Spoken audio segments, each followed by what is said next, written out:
fois de plus, aujourd'hui, on va partager quelque chose ensemble de très très important. J'ai appelé le thème d'aujourd'hui, être ou devenir un être spirituel. Être ou devenir un être spirituel. Je préfère la première version, être un être spirituel. Amen.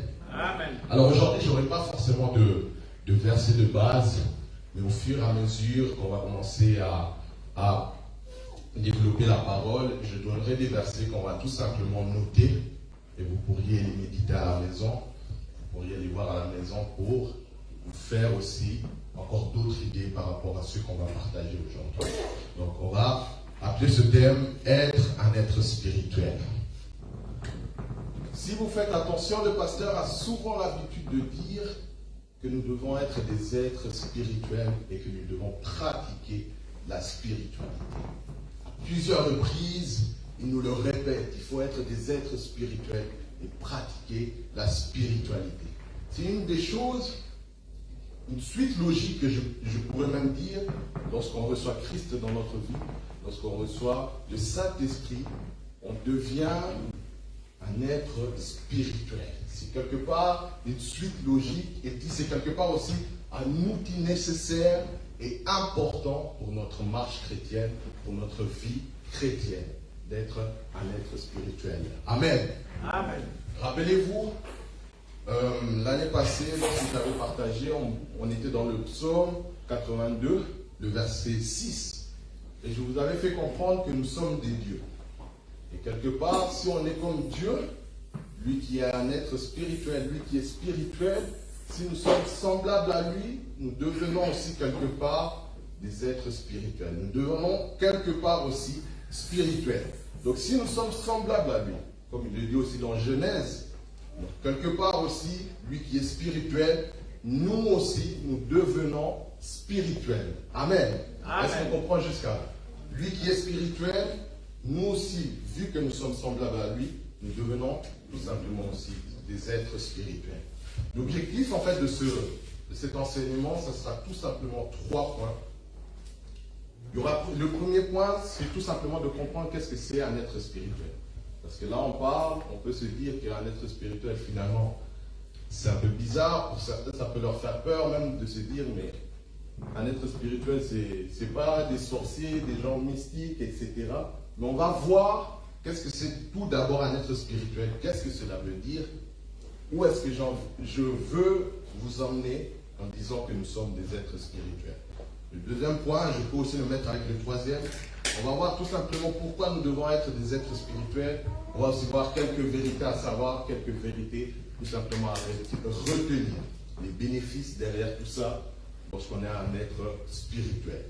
Le but c'est aussi de tout simplement se voir différent pour vivre une vie différente. Vous savez, lorsqu'on voit les choses différemment, on vit aussi différemment. Je vous disais la dernière fois, comme j'ai dit, on était dans le psaume 82, le verset 6, si on se voit comme un Dieu, on vivra aussi différemment. Alors que si on se voit comme des êtres normaux, on vivra aussi comme des êtres normaux. Et si on vit comme des êtres semblables à Dieu, on vivra aussi tout simplement différent. Amen. Quelquefois, ce n'est pas le diable, des sorciers de la famille qui nous freinent, mais c'est des fois tout simplement notre connaissance à nous qui nous bloque. Parce que des fois, on ne sait pas qui on est, on ne sait pas ce qu'on doit faire, on ne sait pas comment aller, on ne sait pas comment diriger sa vie. Et c'est à ce moment-là, des fois, que les blocages, les stoppages arrivent dans nos vies. Ce n'est pas toujours que le diable nous a freinés ou qui que ce soit qui nous a freinés, mais c'est des fois nous-mêmes, notre propre connaissance qui nous bloque. Alors que si on a une connaissance plus ouverte, si on comprend plus mieux les choses, si on voit les choses différemment, on vivra aussi différemment. Amen. Donc le premier point, comme je vous ai dit, on va avancer. On va tout simplement comprendre maintenant qu'est-ce que ça veut dire être un être spirituel. Un être spirituel, premièrement, ce n'est pas forcément un sorcier. Quelqu'un qui pratique la sorcellerie, comme j'ai dit tout à l'heure. Ce n'est pas forcément quelqu'un qui pratique des choses mystiques. Ce n'est pas forcément un marabout, ce n'est pas forcément un féticheur toujours. Ça peut aussi l'être, parce que c'est aussi un être spirituel. Mais on va comprendre par la suite qu'un être spirituel, ça peut aussi être moi, ça peut aussi être Tonton Jackson, ça peut être nous tous ici. Nous pouvons être des êtres spirituels. Il faut comprendre cette chose-là, qu'un être spirituel, ce n'est pas tout simplement quelqu'un de mystique, quelqu'un de bizarre, mais c'est aussi nous. Comme je l'ai dit tout à l'heure, Dieu est spirituel, nous sommes aussi spirituels. Et nous allons voir par la suite, au fur et à mesure, vous allez comprendre qu'au final, nous pouvons aussi être des êtres spirituels. Et nous sommes des êtres spirituels. Le deuxième point, être un être spirituel, c'est là que ça devient intéressant, c'est quelqu'un qui est né de l'esprit. Amen. Amen. Jean 3, le verset 6, vous pouvez noter. On nous dit, ce qui est né de la chair est chair, et ce qui est né de l'esprit est esprit. Je relis, ce qui est né de la chair est chair, et ce qui est né de l'esprit est esprit. Amen. Amen. Il faut donc comprendre que nous devons chercher une naissance maintenant spirituelle en tant qu'enfant de Dieu pour être un être spirituel. Amen. Amen. Il faut comprendre une chose, c'est que on ne peut pas être un être spirituel si au final on n'est pas passé par cette naissance-là, d'abandonner le péché, de laisser toutes ces choses, avoir une nouvelle vie en Christ et aussi cette nouvelle naissance spirituelle. Donc il faut chercher maintenant à voir en tant qu'enfant de Dieu le baptême de l'esprit. À travers le baptême de l'esprit, on a cette nouvelle naissance-là spirituelle. C'est pour cela que vous allez aussi remarquer dans le monde, par exemple, faites attention à les présidents, par exemple, dans nos pays, ou les musiciens, etc.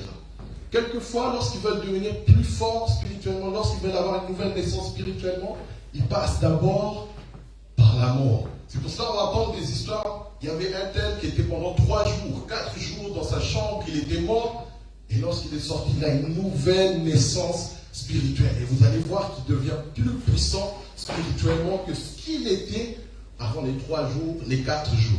On a souvent entendu ces histoires-là, surtout dans nos pays, par exemple. On a entendu ces histoires-là. Un tel, il s'est retrouvé 3 jours dans sa chambre, il était mort là-bas, et lorsqu'il sort, il a comme une nouvelle naissance spirituelle. Et à combien plus fort si dans le monde ça se passe, nous en tant que chrétiens, Amen. Amen. Nous avons besoin de cette nouvelle naissance spirituelle, afin d'être des êtres spirituels. Donc le deuxième point, il faut comprendre qu'une personne spirituelle est une personne née de l'esprit. On a lu dans Jean 3, le verset 6, que ce qui est né de la chair est chair, mais ce qui est né de l'esprit est esprit. Le troisième point, vous pouvez aussi noter, un être spirituel est habité et rempli par l'Esprit Saint. Avant on a parlé de la naissance, mais maintenant on parle d'être rempli et habité par l'Esprit. On peut noter aussi ce verset, Éphésiens 5, le verset 18. Éphésiens 5, le verset 18. La Bible nous dit, on connaît tous ce verset, ne vous enivrez pas de vin, c'est de la débauche. Soyez au contraire remplis de l'Esprit. Amen. Amen. Soyez au contraire remplis de l'Esprit. La Bible nous donne un conseil. Au lieu de chercher d'être rempli par d'autres choses, par le vin, par tout ce qu'on peut voir dans le monde, soyez au contraire remplis de l'Esprit. On a parlé de la naissance, mais maintenant il faut chercher pour être un être spirituel à être rempli. Et j'aimerais vous dire quelque chose, c'est que au final, vous pouvez accepter Christ dans votre vie comme Seigneur et Sauveur, mais sans l'Esprit, il vous sera très difficile d'être un être spirituel. Il vous sera très difficile de faire des choses spirituelles. On peut l'accepter au final, ce qui est une bonne chose. Mais si on veut opérer maintenant dans le surnaturel, dans des choses spirituelles, il faut que maintenant nous soyons remplis de l'Esprit. Que vous soyez remplis de l'Esprit afin de faire des choses spirituelles et être des êtres spirituels. Amen. Il faut comprendre cette différence-là. Tout à l'heure, on a parlé juste de la naissance, qui est aussi bien au final.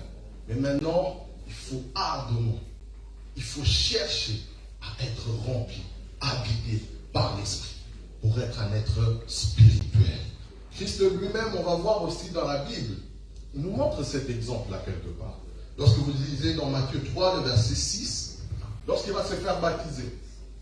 Alors que pendant tout ce temps-là, on voit qu'il est né, mais jusqu'à son baptême, la seule expérience qu'on va voir de Christ lui-même, c'est lorsqu'il est dans le temple et il va impressionner les gens par son intelligence, par sa façon de répondre. Mais on ne voit pas forcément de miracle, on ne voit pas forcément de délivrance jusqu'à son baptême, mais pendant son baptême, il y a quelque chose d'important qui va se passer. C'est que l'Esprit va descendre sous la forme d'une colombe.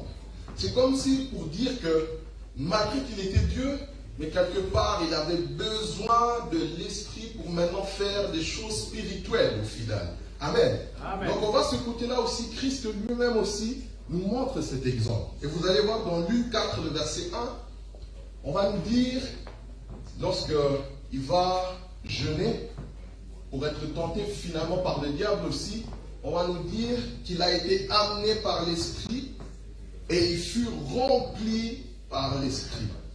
Comme pour nous dire que lui aussi, il a été rempli de l'Esprit pour faire ensuite des choses spirituelles, pour ensuite être un être spirituel, on peut dire. Et ça nous montre, ça nous donne un exemple que nous aussi, nous devons chercher à tout moment d'être remplis, habités par l'Esprit, pour être des êtres spirituels, pour opérer dans le spirituel. Amen. Amen. Cherchez donc la naissance et être habité, être rempli par l'Esprit. Parce qu'à ce moment-là, vous serez des êtres spirituels. Être un être spirituel aussi, on est toujours dans comprendre qu'est-ce que c'est un être spirituel. Un être spirituel, c'est quelqu'un qui vit comme Dieu et qui fait les choses comme lui. Amen. 1 Jean 4, le verset 17, on nous dit, tel il est, tel nous sommes aussi dans ce monde. Bien que le verset continue, bien qu'il y ait un début, mais ce qui est intéressant, c'est qu'il nous dit, tel il est, tel nous sommes aussi dans ce monde. Et j'aimerais vous faire comprendre une chose, c'est que si vous êtes comme Dieu, si vous vivez comme Dieu, c'est que si lui a fait des miracles, si lui a fait des délivrances, si lui a pu prier pour les gens, ils ont eu des guérisons, vous êtes capable aussi de le faire en tant qu'être spirituel. Amen. Vous êtes capable de le faire. Et Christ va même dire une chose, il va dire que vous ferez plus que moi. Donc du coup, si vous êtes des êtres spirituels, si vous êtes des êtres spirituels, vous faites les mêmes œuvres que le Père, vous faites les mêmes œuvres que Christ, et voire même plus. Donc il faut comprendre ces choses-là. Et Luc 4, le verset 18, va nous faire comprendre. C'est un verset aussi assez populaire. On nous dit, l'Esprit du Seigneur est sur moi, et il m'a oint pour annoncer la bonne nouvelle, etc., pour guérir les malades, etc. On voit encore ce côté-là, qu'il faut l'Esprit pour être spirituel, afin de faire toutes ces choses-là. Afin de vivre comme Dieu. Afin de faire les mêmes œuvres que lui. Afin de faire les mêmes œuvres que Jésus-Christ. Il faut être un être spirituel. Il faut l'Esprit afin d'accomplir ces choses-là. Là où il y a la capacité, en tant qu'être charnel, en tant qu'être spirituel, vous êtes capable de le faire. Là où il y a une incapacité d'avancer, de franchir les barrières, en tant qu'être charnel, en tant qu'être spirituel, vous êtes capable de franchir ces étapes-là. Amen. Être un être spirituel aussi. Il y a encore 2 points. C'est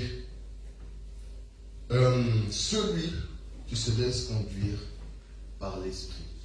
Un être spirituel, c'est celui qui se laisse conduire par l'Esprit. Il ne vit pas selon sa propre chair. Galates 5, vous pouvez noter. Galates 5, le verset 16. On dit, je dis donc, marchez selon l'Esprit, et vous n'accomplirez pas les désirs de la chair. Marchez selon l'Esprit, et vous n'accomplirez pas les désirs de la chair. En tant qu'être spirituel, on devient quelque part comme un esclave de l'Esprit. On devient comme un prisonnier de l'Esprit. Donc, ce qui va nous dire de faire, on va le faire. S'il nous dit d'aller à gauche, on va à gauche. S'il nous dit d'aller à droite, on va à droite. On devient, c'est comme lui qui nous conduit, c'est comme lui qui donne les ordres et puis nous, on accomplit tout simplement. Mais vous allez comprendre que, oui, j'ai dit que vous êtes un esclave de l'esprit, mais au final, vous faites la volonté du Père. Amen. Amen. Vous faites tout simplement la volonté du Père parce que l'esprit ne peut pas vous faire des choses qui sont contraires au Père. Il ne peut pas vous dire d'aller faire des choses qui sont contraires, au contraire de la volonté de Dieu. Donc au final, que vous soyez esclave de l'esprit, que vous écoutez ce que l'esprit vous dit de faire, que vous allez là où l'esprit vous dit d'aller, au final, vous faites tout simplement la volonté de votre papa. Et c'est ça la volonté du Père, de faire ce que lui veut. Laissez-vous tout simplement, en tant qu'être spirituel, guider par l'esprit. Et vous verrez que vous ferez les œuvres de votre Père. Et le dernier point, et après ensuite on rentre dans le développement, c'est tout simplement un être spirituel, c'est surtout quelqu'un qui a la ressemblance et à l'image de Dieu. Ça rejoint un peu ce que je disais tout à l'heure, mais dans Genèse 1, le verset 10 et le verset 26, on nous dit, faisons l'homme à notre image et à notre ressemblance. Ce verset on le connaît, et le verset 27, on a encore rajouté, pour confirmer la chose, Dieu crée l'homme à son image, il le crée à sa ressemblance. Donc là, on ne se limite pas tout simplement, tout à l'heure je disais, qu'on vit comme Dieu, on fait des choses comme Dieu, mais là on ne se limite pas juste dans le faire, mais on est aussi maintenant comme lui dans la façon d'être, dans le comportement, dans la manière d'agir, dans la manière de voir, dans la manière de réagir. Donc tout simplement dans la façon d'être. Et c'est ça aussi un être spirituel. Quelqu'un qui est comme Dieu, qui est à la ressemblance, à l'image de Dieu. Faites-vous un peu cette réflexion-là, réfléchissez un peu. Dites-vous, si vous vous considérez comme un être spirituel, est-ce que vous êtes à la ressemblance de votre Père? Est-ce que vous êtes à la ressemblance, à l'image, excusez-moi, à l'image de votre Dieu? Si c'est le cas, vous pouvez confirmer en tout cas que vous êtes un être spirituel. Amen. Amen. Mais on peut aussi faire une comparaison des deux êtres spirituels. Parce que là, j'ai parlé de notre côté, de notre camp. Mais vous allez voir, au final, le diable aussi, c'est un copieur, tout simplement. Tout ce que nous faisons, lui aussi le fait. On peut faire une étude comparative de tout ce que je vais dire.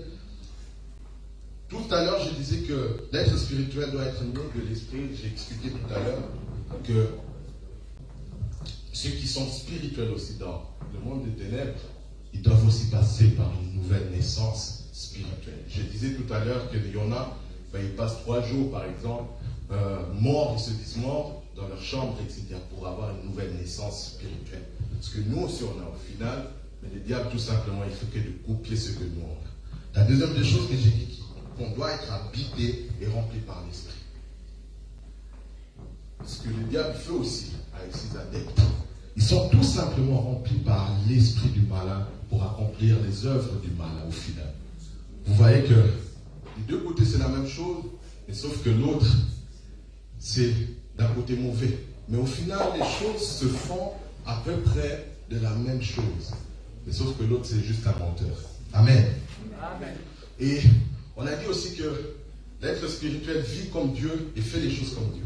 Et vous allez voir que de l'autre côté aussi, ils vivent comme leur maître qui est le Satan et ils font les choses comme eux. Ils font des choses mauvaises, des choses atroces, des choses sales tout simplement, comme leur maître. Donc, c'est aussi la même chose. Ce sont des êtres spirituels, les féticheurs, les marabouts, toutes ces personnes-là. Ils font les choses tout simplement comme leur maître. Des mauvaises choses, des choses atroces. Et on a dit aussi que l'être spirituel, c'est celui qui se laisse conduire par l'Esprit Saint. Eux aussi se laissent conduire par finalement l'esprit de leur maître. Ils se laissent conduire. S'il dit, fais ça, fais du mal à un tel, il va aussi le faire. Va mettre la mort dans la vie d'un tel, c'est ce qu'il va faire finalement. Oh, va tendre un piège dans la vie d'un tel, c'est ce qu'il va finalement faire. Il est guidé par l'esprit du mal, l'esprit ténébreux quelque part. Et le dernier point qu'on a vu, c'était un être spirituel, c'est surtout celui qui ressemble à l'image de Dieu, qui a la ressemblance de Dieu. Au final, l'être spirituel, mais de l'autre côté, ressemble aussi à son maître, ressemble aussi à celui qui l'envoie. C'est pour cela que vous allez voir des fois, il y a un enfant qui a peut-être bien grandi, un enfant très beau, un garçon, une femme très belle. Mais au final, à cause de ses œuvres, parce qu'il est conduit par l'esprit, parce qu'il ressemble à son maître dans la façon de faire, dans la façon d'agir. Vous voyez que cette personne-là qui était belle, beau, au final, il commence à devenir mais très bizarre. Très, très bizarre. Et c'est pour ça que des fois, on peut avoir des gens qui disent à quoi là bien, il était beau et tout, etc. Mais comment, au final, il est devenu plus beau, il est devenu très bizarre, etc. Il a un visage très, très fermé. Tout simplement parce que, justement, il commence à être à la ressemblance de son maître, à la ressemblance de celui qui le pousse à faire ses œuvres. Amen. Amen. Donc, vous voyez, on a essayé de faire une comparaison des deux esprits. On voit que c'est pareil, mais sauf que de l'autre côté, c'est quelque chose de très, très mauvais. Alors, maintenant, il faut comprendre une chose. Pourquoi maintenant nous devons être des êtres spirituels? Quels sont les bénéfices derrière tout ça? Quelles sont les vérités à retenir? Quelles sont les choses que nous devons retenir pour comprendre que nous sommes des êtres spirituels? La première des choses, vous pouvez noter, c'est, en tout cas les points que je vais énumérer, c'est des points très très importants. En tant qu'être spirituel, on surpasse tout être charnel ou tout être spirituel. Amen. Je suis dans Daniel 5 et Daniel 6. Vous pouvez tout simplement noter. Mais vous allez remarquer une chose. Daniel, alors qu'à ce moment-là, il est à Babylone et il y a des magiciens, il y a des êtres charnels, il y a des êtres super spirituels, etc. Mais à tout moment, on parle de Daniel en ayant un esprit supérieur aux autres. Amen. Amen. Donc on dit de lui que cet homme-là a un esprit, supérieur aux autres. Alors qu'au final, à ce moment-là, comme j'ai dit, il y a aussi des magiciens, il y a des êtres charnels, il y a des êtres spirituels. Mais parmi toutes ces personnes, celui qui était supérieur à eux, c'était Daniel. J'aimerais vous dire quelque chose. Lorsque vous êtes un être spirituel, mais du côté du Père, vous êtes tout simplement d'abord plus fort que toute autre chair, tout être spirituel. Vous êtes plus puissant. Vous êtes quelque part intouchable. Et vous êtes haut placé. Amen. Amen. Or, quand on est haut placé, qui peut nous faire quoi que ce soit? Quand on est haut placé, il n'y a personne qui peut nous surpasser. Donc, en tant qu'être spirituel, vous devez comprendre une chose, que vous êtes au-dessus des autres. Et là, j'aimerais vous poser la question.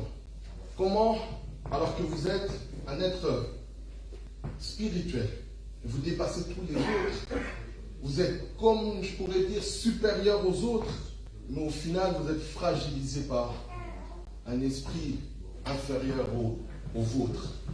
Vous voyez que quelque part, c'est bizarre. Quelque part, il y a un souci. Quelque part, il y a un problème. Il faut se poser les bonnes questions. Est-ce que j'ai bien compris les choses? Est-ce que j'ai bien compris qui je suis? Est-ce que j'ai bien compris la personne que je suis? Parce qu'à ce moment-là, on ne pourra pas vous surpasser. Parce que vous êtes déjà au-dessus des autres. Parce que vous avez Dieu qui est au-dessus de toutes choses. Et si vous avez Dieu, vous êtes au-dessus de tout. Amen. Amen. Donc posez-vous les bonnes questions. Lorsque vous êtes attaqué, et puis au final, vous vous faites avoir, il faut se poser les bonnes questions. Mais comment ça peut arriver alors que je suis plus haut que tout autre esprit, tout autre être, que ce soit charnel ou spirituel? Amen. Amen. Deuxième des choses qu'on peut noter, c'est que l'esprit qui nous conduit à faire des exploits pourra aussi faire une continuité dans la vie des autres. Là, il faut bien comprendre ce que je vais dire pour pas mal interpréter les choses. Élie, on a Élisée et Jean-Baptiste. Alors que on demande à Élisée, qu'est-ce que tu veux? Il dit qu'il veut la double portion de Élie. Ce qu'il va recevoir aussi. Mais Élie aussi qui va partir. On comprend déjà une chose, que l'esprit qui accompagnait Élie va continuer son travail quelque part dans la vie de Élisée, mais d'une manière double.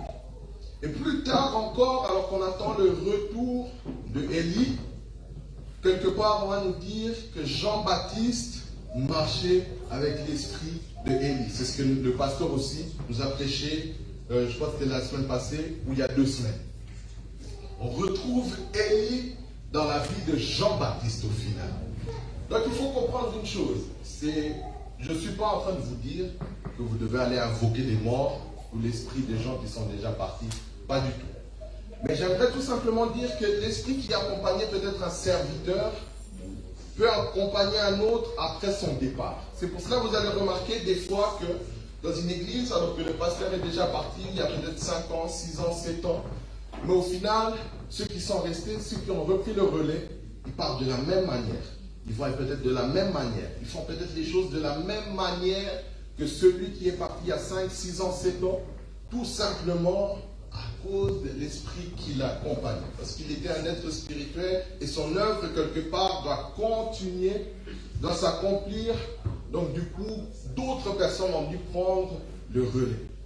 Tout simplement pour vous dire qu'en tant qu'être spirituel, même si vous partez, même si vous quittez cette terre, il est possible que les exploits que vous avez faits continuent dans la vie de quelqu'un d'autre et que l'esprit qui vous accompagne continue dans la vie des autres, afin que les exploits, afin que votre travail, qui n'était peut-être pas encore fini, puisse finir par la grâce de Dieu. Amen. Amen. Donc, retenez ça aussi, que l'esprit qui nous conduit peut continuer à faire des exploits dans la vie des autres.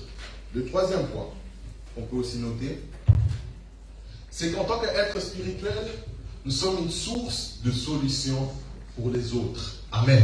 Amen. Il faut comprendre une chose, que vous êtes une source de solution pour les gens de ce monde. En général, lorsqu'on cherche un être spirituel, c'est pour avoir une solution. C'est pour avoir une réponse à un souci. C'est pour cela que d'autres personnes, ils vont aller voir des êtres spirituels comme des féticheurs, des marabouts, etc. Il a un problème dans son mariage, il va voir un marabout. Il a un problème d'avoir des enfants, il va voir des marabouts. Il a un problème de travail, il va aller voir un marabout. Il veut de l'argent, il va aller voir un marabout. Parce que pour lui, cet être spirituel, au final, a la solution à son problème. Mais nous, on sait que notre être spirituel, qui est au-dessus de tout, Dieu est capable de nous donner ce qu'on a besoin. C'est pour cela qu'on vient à lui lorsque nous avons des problèmes et il nous donne la solution. Mais vous êtes capable aussi, vous, d'être la solution aux problèmes des gens. On n'a pas toujours besoin d'aller voir, il y a quelqu'un qui vient nous dire, oh j'ai un problème, j'ai un souci, est-ce que tu peux prier pour moi? Ah non, je vais appeler le pasteur, c'est lui qui va prier pour toi. Alors que toi-même en tant qu'être spirituel, je ne dis pas qu'il ne faut pas aller voir le pasteur, mais rendez-vous compte que vous avez aussi la solution aux problèmes des autres parce que vous êtes des êtres spirituels.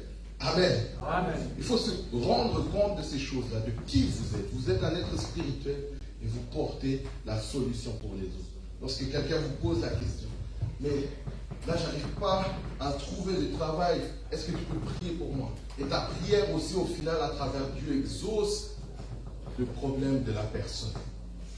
Oh, je prie vraiment pour vous que vous soyez en tout cas des solutions pour les gens de ce monde. Lorsqu'on vous approche, on trouve la solution parce que l'esprit qui est en vous est celui du Père. Amen. Amen. On voit dans la Bible, Daniel est la solution du roi de Babylone à cette époque-là. On voit aussi que Joseph, alors que dans la prison, il y a des gens qui ont des rêves, ils ont besoin de solutions. Au final, il est là pour donner la solution. Pharaon a besoin d'une solution aussi. Alors qu'il a un rêve, il ne comprend pas ce qui arrive. Qu'est-ce qui va arriver? Joseph est là pour lui donner la solution. Parce que ce sont des êtres spirituels. Vous devez être des êtres spirituels pour donner la solution au monde. Vous êtes la solution. C'est pour cela que la Bible va dire que vous êtes la lumière du monde et le sel de la terre. Parce que c'est vous qui éclairez les autres, c'est vous qui donnez le goût dans la vie des autres. Vous êtes la solution. Amen. Amen. Et quatrièmement, en tant qu'être spirituel, nous avons les discernements. Et là, j'ai pu sortir 4 points qui sont importants. Le premier point, c'est que on reconnaît les siens, on reconnaît qui est de Dieu et qui est des ténèbres. Amen. 1 Corinthiens, on peut noter le chapitre 12 et le verset 10. On parle de ce qu'on reçoit comme don par l'Esprit. On est en train d'énumérer des choses et par la suite, dans le verset 10, à un moment, on va dire qu'on a le discernement des esprits. Le discernement des esprits. Et j'aimerais vous faire comprendre une chose. C'est pas parce qu'on est à l'église qu'au final, on a tous le même esprit. C'est pas parce qu'on est à l'église qu'au final, on est tous des êtres spirituels venant du Père. Mais à travers justement ce discernement-là, vous comprendrez que même celui qui est à côté de vous, finalement, il est peut-être de l'autre côté. À travers ça, vous voyez au-delà et vous comprenez exactement quel esprit dirige une personne. Alors que peut-être quelqu'un va poser une action, vous comprenez directement que ça c'est pas l'esprit de Dieu. Ça c'est l'esprit de l'autre côté.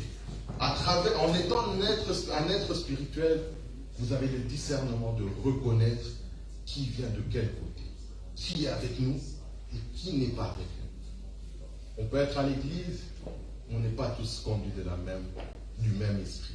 Amen.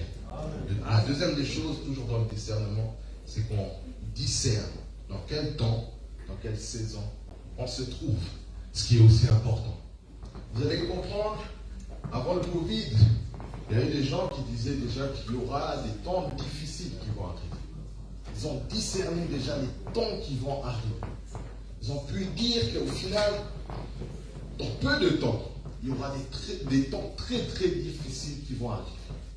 Et en étant un être spirituel, on a ce discernement-là de comprendre au final que là, exactement maintenant, là, je me retrouve dans ce temps. Ou dans les jours qui vont venir, dans les semaines qui vont venir, dans l'année qui va suivre, on sera dans ce temps. Justement parce qu'on est des êtres spirituels. Mais ce n'est pas tout simplement pour voir les temps, comment on va vivre demain, comment on va vivre après-demain. Mais c'est aussi important de discerner dans quel temps on se trouve, si on se trouve dans un temps où on doit semer ou récolter. Je vais expliquer. Alors que peut-être vous avez un problème, un souci. Et vous vous dites, bon, maintenant là, je vais prendre un temps de prière. On peut dire ça, c'est comme si on est en train de semer quelque chose. Je prends un temps de prière pour un problème. Au final, 3 jours après déjà, je veux la récolte. Je veux déjà que Dieu m'exauce. Alors que je suis toujours encore dans le temps de semer, de chercher la face de Dieu. Et en ayant le discernement, je comprends que là, je dois encore continuer la prière et c'est arrivé à là que j'aurai justement le temps de récolter ce que j'ai sémé dans la prière. Donc il est très important de comprendre qu'en tant qu'être spirituel, nous avons aussi le discernement de savoir quand est-ce qu'il faut s'aimer et quand est-ce qu'il faut récolter les choses. Amen. Amen. Troisièmement, discerner ce qu'on doit faire. Discerner ce que vous devez faire. En tant qu'être spirituel, vous discernez ce que vous devez faire. Je parlais tout à l'heure de Joseph. Alors que la famine doit arriver dans le pays, mais il savait exactement, il avait discerné ce qu'il devait faire pour, en quelque sorte, échapper à cette famine-là. Il savait exactement comment faire les choses. Il avait discerné exactement comment il devait faire les choses pour échapper à cette famine. Donc vous êtes capable de discerner ce que vous devez faire lorsque vous êtes un être spirituel. Le 4e point, c'est discerner pour anticiper, esquiver les dangers, les choses qui peuvent arriver. Je reste toujours chez Joseph. Je parlais justement il savait exactement faire et il savait exactement ce qu'il devait faire pour échapper à cette famine. Mais avant ça, il avait discerné aussi comment anticiper, comment esquiver cette famine. Tout à l'heure, on a dit qu'il savait exactement ce qu'il devait faire, mais là, on peut changer aussi les choses. On peut dire qu'il savait exactement comment il devait anticiper, comment il devait esquiver les choses pour ne pas subir fortement cette famine-là qui devait arriver dans le pays. Et vous pouvez aussi, en tant qu'être spirituel, esquiver beaucoup de choses, anticiper beaucoup de choses. Alors que quelque part, on vous tend un piège. Quelque part, la mort vous attend. Mais vous savez exactement, parce que vous êtes un être spirituel, comment esquiver cette chose-là. Oh, je prie surtout pour ça, que vous savez vraiment, que vous devenez des êtres spirituels, afin de savoir comment anticiper les ruses du diable surtout. Parce que la Bible nous dit au final qu'il rôde pour chercher qui dévorer, à qui faire du mal. Mais si vous êtes des êtres spirituels, si vous comprenez que vous êtes des êtres spirituels, vous saurez tout le temps échapper aux ruses de l'ennemi, au plan de l'ennemi. Amen. Amen. Ouais, il est important d'être un être spirituel. Le 5e point, c'est donner, en tant qu'être spirituel, on donne le goût au monde de faire comme nous. Et au final, ces gens-là finissent par accepter Dieu dans leur vie. Amen. Amen. Je vous amène dans Acte 8. On a là cet homme qui s'appelle Simon le magicien. Simon le magicien. Et cette personne-là, à ce moment, on retrouve Philippe, Jean et Pierre. On nous dit que Philippe va annoncer la parole et au final, il va commencer aussi à baptiser les gens. Et Simon, le magicien, qui avait une très très grande renommée quand même en Samarie, au final, c'est aussi un être spirituel, parce que c'est un magicien d'ailleurs, il va avoir goût, et puis il va se dire, oui, moi aussi, j'aimerais accepter Christ. Et il va l'accepter, et puis il va se faire baptiser. Mais qu'est-ce qui va se passer? C'est que Jean et Pierre, ils vont commencer à imposer les mains aux gens, et les gens, ils vont commencer à avoir le Saint-Esprit. Et ça va faire un déclic dans la vie de Simon. Il va dire, mais moi aussi je veux être comme eux. Alors que je vous ai dit tout à l'heure, lui-même aussi c'est un être spirituel, mais il voit une spiritualité plus haute que la sienne. Et ça lui donne le goût au final de vouloir savoir comment ces gens-là ils font pour lui aussi faire ça dans la vie des autres. Et ce qu'il va faire, ce qui est mauvais au final, c'est qu'il va proposer de l'argent pour qu'on puisse lui montrer comment faire pour que lui aussi puisse faire. Au final, ils vont dire que ça ne se passe pas comme ça, et puis on peut dire en quelque sorte qu'ils vont un peu le maudire. Mais au final, ce qu'on comprend ici, dans le acte 8, c'est que au final, la spiritualité des autres, du fait que Pierre, Jean et puis Étienne étaient des personnes spirituelles, au final, ça a donné le goût à Simon le magicien, alors que lui-même était spirituel, d'accepter une autre spiritualité qui est plus haute que la sienne, qui est plus meilleure que la sienne. Malgré, il a voulu faire les choses d'une mauvaise manière, mais au final, on voit qu'il a accepté Dieu dans sa vie et il a voulu être, il a eu le goût de vouloir être comme les autres. Et j'aimerais vous faire comprendre, c'est que vous, en tant qu'être spirituel, vous donnez le goût aux autres d'être comme vous. Vous donnez le goût aux autres, au final, de vouloir faire comme vous. Et la finalité dans tout ça, c'est qu'ils seront obligés d'accepter Dieu pour faire les mêmes œuvres que vous au final. Amen. Amen. Donc quelque part, ça nous demande aussi d'être des exemplaires. Pas juste d'être des êtres spirituels, mais d'être aussi des exemplaires. Parce que les gens voudront faire les mêmes œuvres que vous. Amen. Amen. Le 6e point, et c'est le dernier, c'est en tant qu'être spirituel, nous avons des yeux spirituels aussi. On voit, mais pas comme les autres. On voit, mais pas comme le monde. On voit au-delà de ce que le monde voit. Je vous disais tout ça tout à l'heure, qu'on discerne les esprits. Donc quelque part, on voit au-delà de ce que les gens voient. Lorsque je regarde ma femme, j'arrive donc du coup à voir au-delà de ce que je vois maintenant. Au-delà de ce que les gens ils voient maintenant. J'arrive à voir au-delà de ça parce qu'on est des êtres spirituels. Donc il faut comprendre qu'on voit mieux que le monde au final. Ce que le monde ne voit pas, nous on le voit. Parce qu'on a ces yeux-là spirituels. Et ça ne se limite pas juste à là, mais on a aussi des oreilles spirituelles. Alors que beaucoup de gens, ça fait 20 ans, 30 ans, 40 ans qu'ils viennent à l'église, qui prient, mais ils n'ont jamais entendu la voix du Père au final. Ils n'ont jamais entendu la voix de Dieu. Mais en tant qu'être spirituel, on arrive à entendre la voix du Père. Quand on lui parle, lui aussi nous répond. Quand on passe du temps avec lui, lui aussi passe du temps avec nous. Quand on lui demande de nous révéler des secrets, il vient aussi et il nous révèle des secrets. Amen. Amen. Donc vous avez ces oreilles-là spirituelles. Ces oreilles-là qui entendent les choses que le monde n'entend pas. Ces oreilles-là que, au final, les gens de ce monde ne peuvent pas comprendre. Et la dernière des choses, c'est qu'on a la bouche aussi spirituelle en tant qu'être spirituel. Pour ne pas avoir le même langage que le monde. Pour ne pas avoir la même façon de parler que les gens de ce monde. 1 Corinthiens, chapitre 2, le verset 13 nous dit « Et nous en parlons, non avec des discours qu'enseigne la sagesse humaine, mais avec ceux qu'enseigne l'esprit, employant un langage spirituel pour les choses spirituelles. » Oh, je trouve ça très profond parce que ça nous fait comprendre que pour les choses spirituelles, on ne peut pas avoir un langage mondain. Pour les choses spirituelles, on ne peut pas avoir un langage charnel. Mais il faut avoir un langage spirituel pour comprendre les choses spirituelles. Et pour parler d'une façon spirituelle. Et c'est pour cela on arrive à parler aussi en langue. Parce qu'on devient spirituel. Et vous comprendrez aussi directement aussi qui parle vraiment à vrai parler en langue et qui ment tout simplement. Parce que vous êtes spirituel. Et vous comprenez ce langage spirituel. Amen. Donc en tant qu'être spirituel, vous avez ces trois choses. Des yeux spirituels, des oreilles spirituelles et la bouche spirituelle. Je t'en vais à la fin.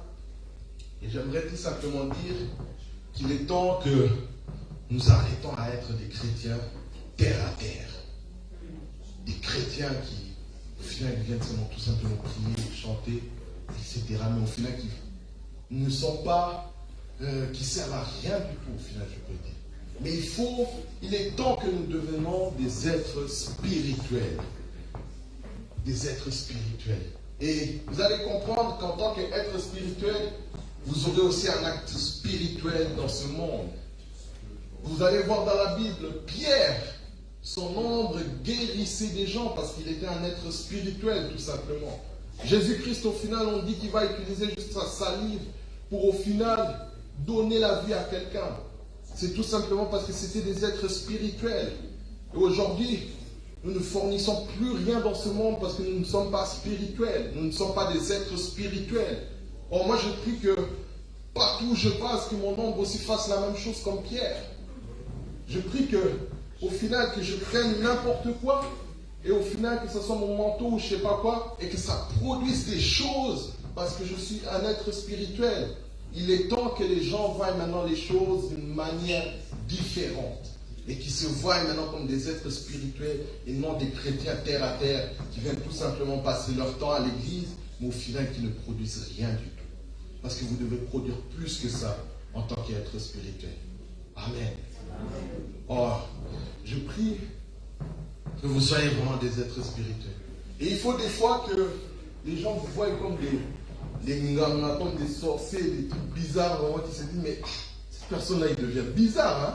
Mais c'est exactement cette différence-là qui nous fait comprendre que vous êtes différents du monde. C'est cette différence-là qui vous fait comprendre que vous êtes, au final, un être spirituel et que vous êtes de Dieu. Amen. Amen. Oh, combien de fois on a dit des gens que et ce pasteur-là, on dirait, il commence à toucher des gris-gris, il commence à toucher à des choses bizarres, alors qu'il est tout simplement un être spirituel. Et il comprend les choses et il pratique la spiritualité. À combien de fois le pasteur nous a parlé de ça? De devenir spirituel.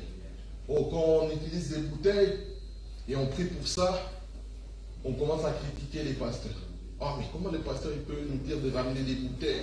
On prie pour ça et au final ça va produire quelque chose. C'est tout simplement pratiquer la spiritualité, être spirituel, voir les choses différemment. Il est temps que maintenant l'Église voit les choses différemment, que nous soyons des personnes différentes. Et vous allez voir au final, c'est à ce moment-là que les gens vont vous appeler des chrétiens. Amen. Que le Seigneur vous bénisse.